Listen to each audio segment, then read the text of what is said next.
Bonjour à toutes et à tous. Laurent Wauquiez prétend faire de la santé une priorité. Il dit aussi être plus écolo que les écologistes. Voici donc un bel exemple de son double discours. Si la politique de santé en général relève de l'État, depuis 2004, ce sont les régions qui sont en charge des formations sanitaires et sociales.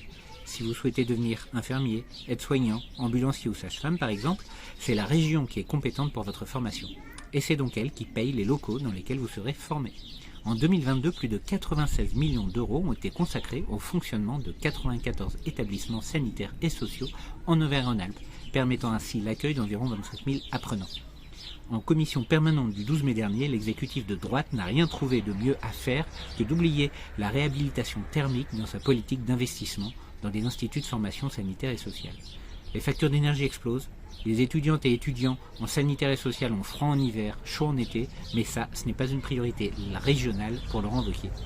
Avec l'explosion des coûts de l'énergie, nous nous disions pourtant que la région soi-disant la mieux gérée de France, comme ne cesse de le vanter son président, allait être ambitieuse en termes d'efficacité énergétique ou de choix d'entreprises locales pour favoriser notre économie régionale.